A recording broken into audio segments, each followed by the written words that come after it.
এরপর আমি আসব গ্রামীণ আবাসক যোজনায়। আবাস যোজনার টাকা সেন্টারকে তো তার টাকাটা খরচা করতে হবে, রাজ্য থেকে যে জিএসটি তুলে নিয়ে যাচ্ছে। এখন তো রাজ্যের কোনো ট্যাক্স নেই, এটা যে ওনাদের পকেট থেকে দিচ্ছে তা নয়।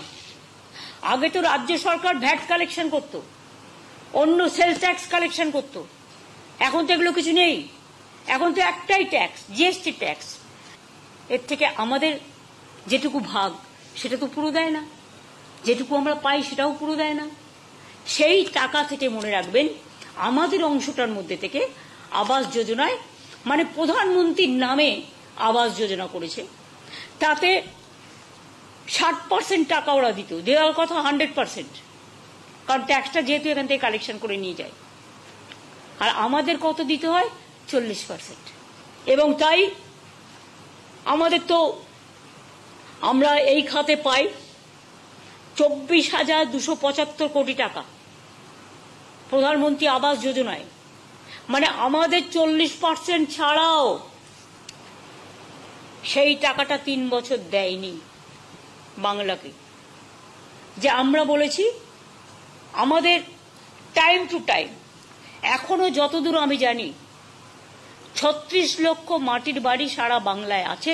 বা ধরুন পাকা বাড়ি, যেটা ধরুন মাটির বাড়িতে একটা ইটের দেয়াল করেছে, অনেকে করে কি সার্ভের নাম করে বাদ দিয়ে দেয়। কেন? একটা ইটের দেওয়াল কি কেউ করতে পারে না নাকি? তুমি বাথরুমটা যদি ইটের করে দাও একটা মাটির বাড়িতে, তাহলে তোমার একটা ইটের দেওয়া থাকলে প্রবলেমটা কিসে যদি গরিব হয়? সুতরাং আমরা যেটা বলেছিলাম, যদি কেন্দ্রীয় সরকার না দেয় আমরা মানুষের পাশে দাঁড়াবো। আমরা বলেছিলাম এবছর আমরা 11 লক্ষ মানুষকে, এটা দুটো কিস্তিতে দেয়া হয়, একটা 60,000 আর একটা 60,000। 60,000-এর কাজ হয়ে গেলে আবার 60,000 টাকা দেওয়া হয় প্রথম কিস্তির টাকাটা। আর 11 লক্ষর জায়গায় এটা আমি 1 লক্ষ বাড়িয়ে দিয়েছি। তার কারণ, যদিও টাকার সংকুলনের প্রবলেম আছে তা সত্ত্বেও, তার কারণ দানা হয়েছে, বন্যা হয়েছে, টর্নেডোতে অনেক ঘরবাড়ি ভেঙে গেছে, তাদেরগুলো ইনক্লুড করে আমি এটা 11 লক্ষটাকে 12 লক্ষ করে দিয়েছি। এবং আমাদের সরকার নিজেদের টাকায় এই বাড়িগুলোর টাকা দিতে শুরু করবে 15ই ডিসেম্বর থেকে 30শে ডিসেম্বরের মধ্যে টাকাটা পেয়ে যাবেন প্রথম কিস্তিটা। কারণ যেহেতু ইলেকশন ছিল, যেখানে ইলেকশন সেখানে সার্ভেই করতে দেয়নি। 6টা জেলায় ইলেকশন ছিল, 5টা জেলায়। ফলে ওই 5টা জেলায় যে লিস্ট আমাদের কাছে আছে, তা সত্ত্বেও তো এটাও তো ঠিক, লিস্টে অনেক সময় ধরুন আসল সার্ভেটা হয় না, অনেক গরিব মানুষ বঞ্চিত হয়।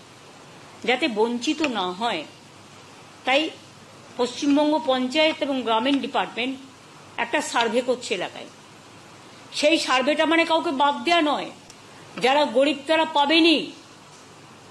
এটা করা হচ্ছে এই কারণে যে ক্রস চেক করে নেওয়া উচিত সে পাওয়ার যোগ্য কি পাওয়ার যোগ্য নয়। যদি কেউ পাওয়ার যোগ্য হয় সেটা বঞ্চিত না হয়। কিন্তু এই 12 লক্ষ দেওয়ার পরেও আমাদের কিন্তু আরো বাকি থাকবে 24 লক্ষ। আগে আমরা 50 লক্ষ বাড়ি করে দিয়েছি এই 12 বছরে, আরো 24 লক্ষ বাকি থাকবে। সেটা আমরা ফেজ ওয়াইজে যখন আমাদের টাকা অ্যাভেলেবেল হবে তখন সেটা আমরা করে দেব। মানুষের আশীর্বাদে যখন 50 লক্ষ আগে করতে পেরেছি, 12 লক্ষ দিচ্ছি আমরা ডিসেম্বর থেকে, আরো 24 লক্ষ যেটা বাকি থাকবে আমি 2-3 বছর টাইম হাতে নেব। সারা বাংলায় সব পাকা বাড়ি আমরা আস্তে আস্তে করে দেব। বাড়ির কাজ গ্রামীণ, আমি আগেই বলেছি বাংলা আবাস যোজনা হবে না, এটা বাংলার বাড়ি। টাকা যখন আমাদের নামও আমাদের রাজ্যের নামে হবে, বাংলার বাড়ি। এখনো তো বাংলা নামটা করে দেয়নি। আসুন না কিছু প্রজেক্টের নাম মধ্যে দিয়ে করি। এটা অলরেডি আমাদের বাংলার বাড়ি হচ্ছে, আরবান এলাকাতেও হচ্ছে, রুরাল এলাকাতেও এটার নাম হবে বাংলার বাড়ি। অনেক ধন্যবাদ। ভিডিওটি প্রথম থেকে শেষ পর্যন্ত দেখার জন্য ধন্যবাদ। এই ইনফরমেটিভ আজকের আপডেটটি আপনার বন্ধু ও পরিচিতদের জানাতে বেশি বেশি করে শেয়ার করবেন। আর অবশ্যই কমেন্ট করবেন ভিডিও সম্বন্ধে আপনার কোনো ডাউট বা জিজ্ঞাসা থাকলে, এবং আপনার কোনো মতামত জানাবেন। ভালো থাকবেন, সুস্থ থাকবেন।